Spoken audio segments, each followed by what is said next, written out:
नमस्कार, मैं हूं मुकेश राव और आप देख रहे हैं SRB न्यूज। रुक करते हैं इस समय की प्रमुख खबरों की तरफ। यूपी के हाथरस में जिला पंचायत अध्यक्ष पद के चुनाव में भाजपा प्रत्याशी सीमा उपाध्याय को विजयी घोषित किया गया। सीमा उपाध्याय ने 13 वोट पाकर जीत दर्ज की, तो वहीं रालोद सपा के गठबंधन से प्रत्याशी शशि चौधरी को 11 वोट ही मिल सके और हार का सामना करना पड़ा। इसके बाद जिलाधिकारी ने प्रत्याशी सीमा उपाध्याय को प्रमाण पत्र दिया। वहीं रालोद प्रत्याशी ने प्रशासन पर मिलीभगत का आरोप लगाते हुए कहा कि प्रशासन सत्ता पक्ष की मिलीभगत से हमको जानबूझकर हराया। चौधरी साहब, क्या नतीजा रहा? प्रशासन ने पूरा पक्षपात किया है। रूलिंग होते हुए भी हमें सबसे पहली बात तो हमें जो है वहाँ पे नहीं जाने दिया। पीछे उनकी गाड़ी, सत्ताधारी पार्टी की गाड़ी से मेंबर अंदर आए। पूरा प्रशासन ने उनका साथ दिया है और हमारी गाड़ी आधा किलोमीटर पहले रोक दी थी।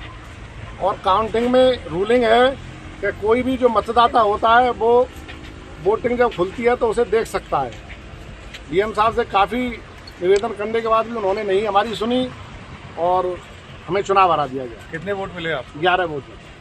तो आपको क्या लग रहा है, क्या धोखा रहा, क्या वो? नहीं, प्रशासन की पूरी मंशा खराब है, तो भाजपा के लिए काम कर रहा है पूरा प्रशासन। ओके सर, वही चुनाव के लिए सब तैयार हो चुके हैं, लगभग सब अंदर है। क्या लगता है चुनाव बीजेपी जीतेगी? नहीं, जैसे सपा और रालोद के कैंडिडेट का दावा है कि हमारी जीत सुनिश्चित है, तो क्या कहना है इसका आपके बारे में? उनकी अपने दावे हैं, लेकिन जीत सुनिश्चित बीजेपी की है। बीजेपी पूरे प्रदेश के साथ साथ हाथरस में परचम लहरा है। उनका दावा है क्योंकि बीजेपी के जो प्रत्याशी हैं वो कहीं ना कहीं कम हैं, 11 निर्दलीय हैं, उन पर कितना दाव किया जा सकता है? देखिए, ये चुनाव डेलीगेट्स का है, सब अपने सपने सजोए रहते हैं। बीजेपी के एक साथ बस द्वारा 15 वोट एक साथ गए और बाद में गए। बीजेपी इस चुनाव को जीत रही है और परचम लहराएगी। अभी इतना बड़ा जमावड़ा है, 2 प्रत्याशी हैं, क्या लगता है? देखिए, लोगों में उत्साह है। भारतीय जनता पार्टी का प्रत्याशी जीत रहा है, इसीलिए उत्साह बनाते हुए सभी लोग यहाँ एकत्रित हैं। तो RLD और समाजवादी पार्टी कहीं ना कहीं वो भी लोड है, 11 निर्दलीय हैं। उनका दावा है कि जीत हमारे खाते में आ जाएगी, हमारे खाते में आएगी। आपको क्या लगता है, क्या उनका दावा कहाँ तक सही है? देखिए, मैंने अभी भी पहले भी कहा था, कोई नहीं है टक्कर में, पड़े हुए चले। पूरे उत्तर प्रदेश के अंदर भारतीय जनता पार्टी के जिला पंचायत अध्यक्ष के प्रत्याशी जीत रहे हैं। हर किसी को जानकारी है कि सिर्फ भाजपा का ही परचम लहरा रहा है। भारतीय जनता पार्टी के द्वारा कोई भी विषय रहा हो, कोई भी समय रहा हो, कोरोना काल में भारतीय जनता पार्टी के ही कार्यकर्ता थे जो सड़कों पर उतर करके लोगों की सहायता कर रहे थे। दोबारा कोविड आने के बाद भी हमारी ही पार्टी के कार्यकर्ता अपनी जान की परवाह ना करते हुए लोगों की मदद करने के लिए आगे थे। तो ये जनता में उत्साह है कि जिन्होंने हमारी सेवा की है उनके लिए समर्पित होकर के वो लोग हमारे उत्साहवर्धन के लिए यहाँ पर खड़े हुए। यूपी के बस्ती जिले में हुए जिला पंचायत अध्यक्ष के चुनाव में बीजेपी ने पहली बार बस्ती जिला पंचायत अध्यक्ष की कुर्सी पर कब्जा किया।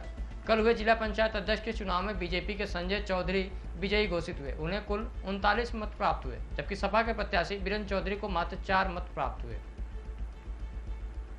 यूपी के पीलीभीत जिले के बिशलपुर थाना क्षेत्र के गांव अमरा करोड़ में 29 वर्षीय विवाहिता की संदिग्ध परिस्थितियों में मौत का मामला सामने आया। विवाहिता के मायके पक्ष के लोगों ने ससुरालियों पर हत्या का आरोप लगाया है। मायके पक्ष के लोगों का आरोप है कि गले पर चोट के निशान हैं, जबकि लड़की के ससुराल वालों ने फोन पर सांप काटने की खबर दी थी। फिलहाल ससुराल पक्ष के परिवार के सदस्य फरार है। मौके पर पहुंची पुलिस ने शव को कब्जे में लेकर पोस्टमार्टम के लिए भेज आगे कार्रवाई में जुटी है। पूरा मामला बिशलपुर कोतवाली थाना क्षेत्र के गाँव अमरा कोरड़ का बताया जा रहा है। हाँ, हमारी बहन के साथ फांसी ने खवाई, बढ़िया न लगाई, नंद न लगाई, नंदोई न दोना न दोना नंदन न अब आदमी ना। आपको क्या सूचना दी थी? हमें कई सांप ने काट खाओ, हमें सोचना का चुनाई दे। हमारी चाची ने फोन करो, हमें फोन ना करो तो हम इंतजार देखत रहे कि हमें फोन आवे हमारा सा, हमारा मैंने नहीं फोन ना करो। जब आप यहाँ आई तो आपको कौन कौन लोग मिले यहाँ पर? हमें खाली दी नंदा ही, हमारी चाची और एक यहाँ जौरे चसिया सास ही, बस और कोई ना हो। क्या लगता है आपको? हमें जा लगा हमारी बहन मार डाली फांसी लगाए के। क्या नाम है इनका? आरती देवी। हाँ, हमारी बहन के साथ मध्य प्रदेश के मुरैना में पुलिस अधीक्षक ललित साक्यवार के निर्देशन में मुरैना जिले में शराब तस्कर गुंडा विरोधी अभियान मोटरसाइकिल चोरों के खिलाफ तेज गति से चलाई जा रही मुहिम के अंतर्गत थाना सिटी कोतवाली पुलिस को मुखबिर द्वारा सूचना प्राप्त हुई कि चोरी की बिना नंबर प्लेट की बाइक लेकर चोर निकल रहा है। पुरातत्व संग्रहालय से मोटरसाइकिल सहित चोर को गिरफ्तार करने में पुलिस को सफलता मिली। कोतवाली पुलिस ने चोरी की कुल 7 बाइकें बरामद की हैं। इनकी कीमत 4 लाख रुपए आंकी जा रही है और भी चोरी की घटनाओं के खुलासा होने की उम्मीद जताई जा रही है। पुलिस आरोपियों से पूछताछ में जुटी हुई है। शाम को हम लोगों को इंफॉर्मेशन मिली थी इस चोर के बारे में। ऐसा इंफॉर्मर ने बताया था कि चोर मोटरसाइकिल चोरी की वारदात करता है और मुझे ऑनलाइन मोटरसाइकिल ही चुराना है। तो हम लोगों ने अपनी टीम रखी है, यहाँ पर करने की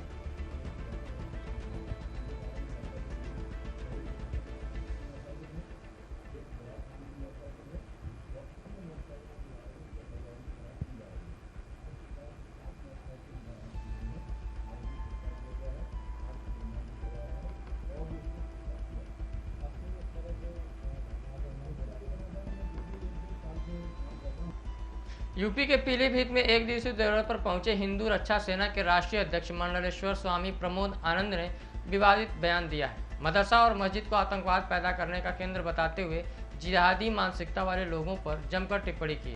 इस दौरान राम मंदिर ट्रस्ट पर लगने वाले आरोपों पर भी मंडलेश्वर स्वामी ने पलटवार किया।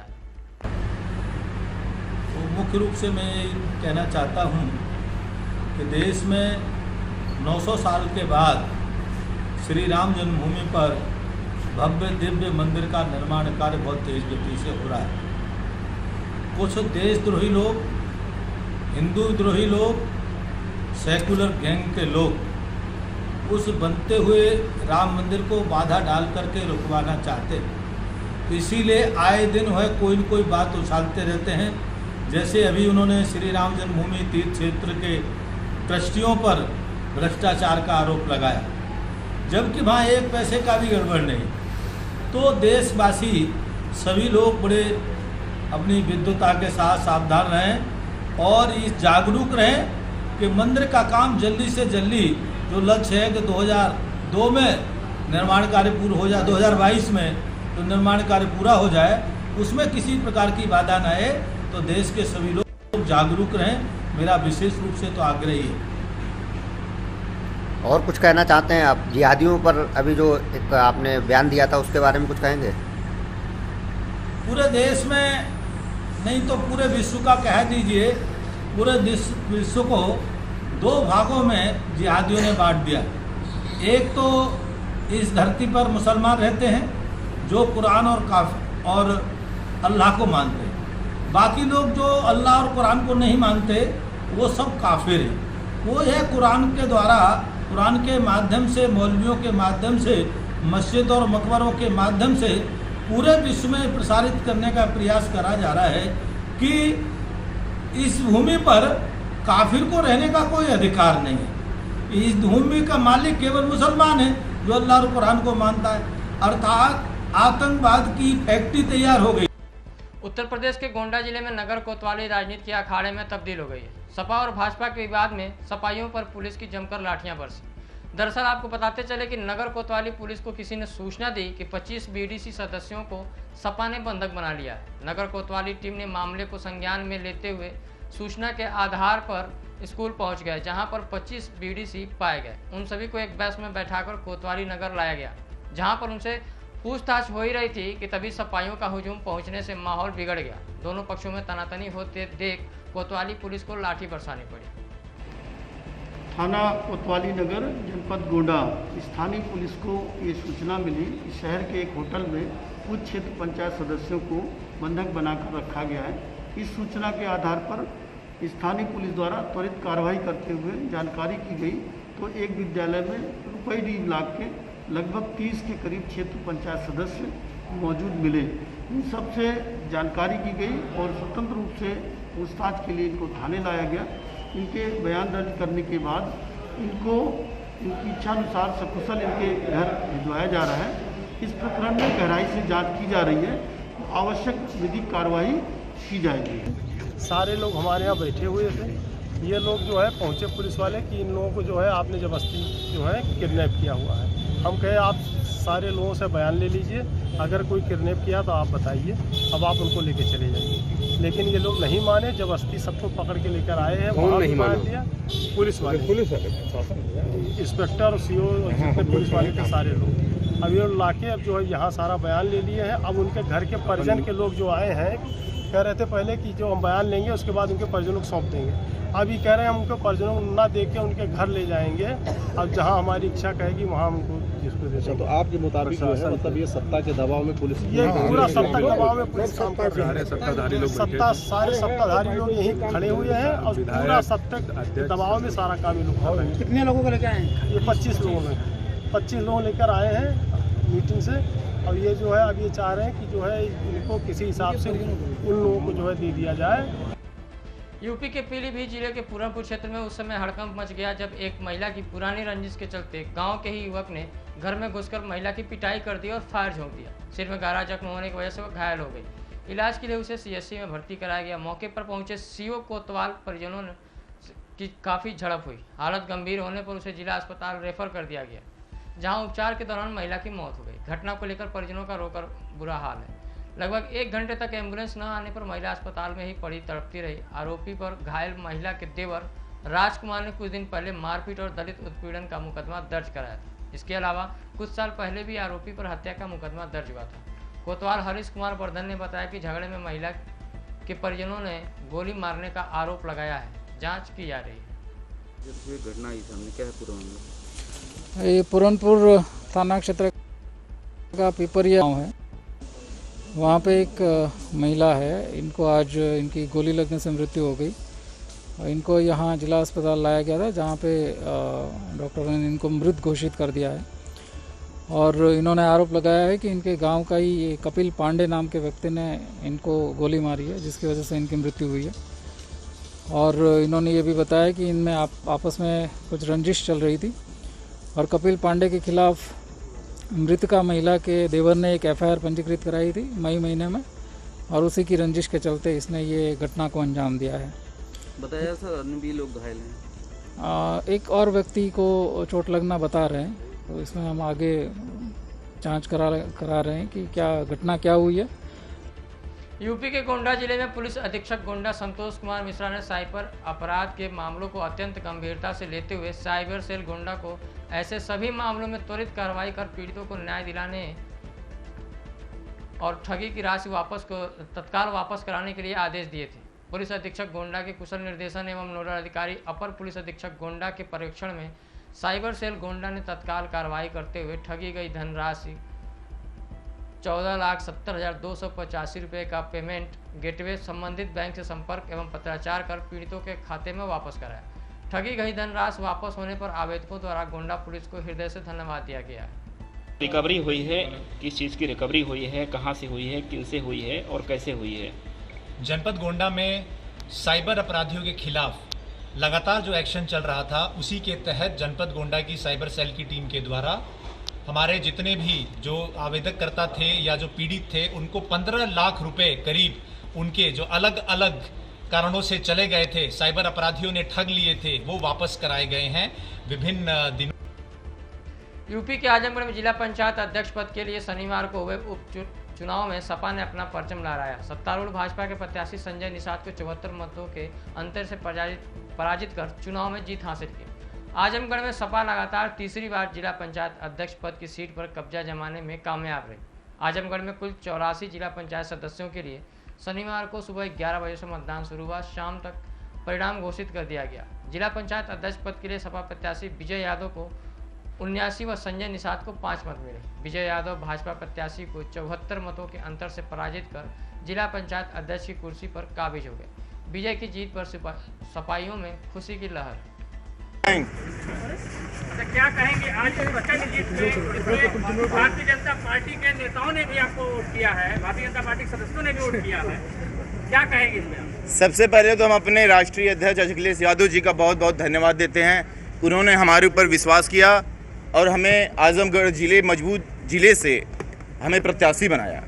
और यहाँ के वरिष्ठ सम्मानित नेताओं का भी बहुत बहुत धन्यवाद देते हैं कि उन्होंने भी हमें अपने बच्चे के स्वरूप में बहुत ही मजबूती के साथ हमारा साथ दिया। और अपने सभी जिला पंचायत सदस्यों का भी बहुत बहुत धन्यवाद देते हैं कि उन्होंने हमें हमारे ऊपर विश्वास किया कि ताकि आने वाले समय में हम उनके साथ कदम से कदम मिला के चल सकें। ये बताइए कि जितना मतलब प्रशासन का खौफ था कि सरकार विरोध कर रही है, इससे आप कहाँ तक सहमत है इस चुनाव में आजमगढ़ के? देखिए, पूरे प्रदेश में प्रशासन का खौफ तो है ही है, बस अर्थ आजमगढ़ की जिला के प्रशासन को जरूर धन्यवाद देना चाहूँगा। झारखंड के साहिबगंज में एसपी अनुरंजन किसोपट्टा के नेतृत्व में राजमहल थाना क्षेत्र में वृक्षारोपण कार्यक्रम का आयोजन किया गया। एसपी अनुरंजन किसोपट्टा बच्चों के साथ एवं अनुमंडल पुलिस पदाधिकारी सहित पुलिस विभाग के तमाम अधिकारियों एवं स्थानीय मुखिया के साथ वृक्षारोपण किया। एसपी अनुरंजन ने लोगों को संदेश देते हुए बताया कि पेड़ों को क्षति पहुँचाने से रोकथाम होनी चाहिए और ज़्यादा से ज़्यादा नए वृक्षारोपण करके पर्यावरण को स्वच्छ और स्वस्थ बनाया जाए। साथ ही सभी से बढ़ चढ़कर वृक्षारोपण करने की अपील की। इस दौरान राजमहल थाना प्रभारी प्रणीत पटेल, मुखिया छाया सुरेन सहित अन्य लोग शामिल रहे। संदेश दिया है कि पर्यावरण को बढ़ावा देना। हम लोग पर्यावरण को क्षति पहुंचा रहे हैं, उसके रोकथाम कर और वृक्षारोपण के माध्यम से, बच्चों के माध्यम से आने वाली पीढ़ी के लिए इस पर्यावरण को हम लोग बचा कर रखें ताकि इनका भविष्य सुरक्षित रहे। मुख्य उद्देश्य यही है, इसीलिए हम लोगों ने बच्चों के साथ पौधा लगाया है और बच्चों को उसका संरक्षक बनाया है ताकि आने वाली पीढ़ी के लिए ये संदेश जाए कि पर्यावरण में आने वाले सभी चीज़ों का हम लोग को संरक्षण करना है। धन्यवाद। संदेश दिया है कि पर्यावरण को बढ़ावा देना। हम लोग जिससे मेरी सांसें चलती हैं, ऑक्सीजन के आधार पर मेरी ज़िंदगी चलती है। आज हम यह संकल्प लें कि हम ऑक्सीजन दायनी को कभी नष्ट नहीं करेंगे। हाँ, हम उसकी संख्या में प्रतिदिन वृक्ष लगाकर बढ़ोतरी करेंगे। उक्त बातें यूपी के आजमगढ़ जिले के कप्तान सुधीर कुमार सिंह ने रविवार को पुलिस लाइन में वृक्षारोपण के दौरान कही। पुलिस अधीक्षक सुधीर कुमार सिंह ने जनपद के सभी थानाध्यक्षों को आज अपने थाना परिसर में वृक्ष लगाने को कहा। पेड़ लगाने से वातावरण शुद्ध होता है। पुलिस अधीक्षक सुधीर कुमार सिंह ने कहा कि आज मैं संकल्प के साथ कहना चाहता हूं कि लगभग 4000 वृक्ष पूरे जनपद में हम पुलिसकर्मियों के द्वारा लगाए जाएंगे। सर, आज पूरे उत्तर प्रदेश में वृहद वृक्षारोपण का कार्यक्रम शुरू किया गया है। इसी कड़ी में पुलिस विभाग में आजमगढ़ में भी वृक्षारोपण का कार्यक्रम आज कराया गया और सभी थानों में पुलिस लाइन में वृक्ष को रोपा गया। मेरे द्वारा भी पुलिस लाइन में आज सभी पुलिसकर्मियों से 300 पौधों का वृक्षारोपण किया गया है और हमने जो 300 रिक्रूट लड़कियां हमारे यहाँ ट्रेनिंग कर रही हैं, उन्हें उन रिक्रूट्स को एक एक पौधे का जिम्मा दिया है और अगले 6 महीने जब तक वो ट्रेनिंग देगी अपने पौधे की देखरेख करेंगी और उस पौधे को सुरक्षित रखने का प्रयास करेंगे। एक एक पौधा उन्हें अलॉट किया गया ताकि ये पौधे परवरिश हो सके और उन्हें भी ये देख कर खुशी होगी हमारा लगाया हुआ पौधा जब कभी सर्विस में आएंगी, हमारे जब पहुँचेंगे तो ये लगेगा कि हमारा लगाया हुआ पौधा अब कितना बड़ा हो गया है। सर, आज पूरे उत्तर प्रदेश में वृहद वृक्षारोपण का कार्यक्रम शुरू किया गया है। तो फिलहाल इस बुलेटिन में अभी तक के लिए इतना ही। मुझे दीजिए इजाजत। नमस्कार।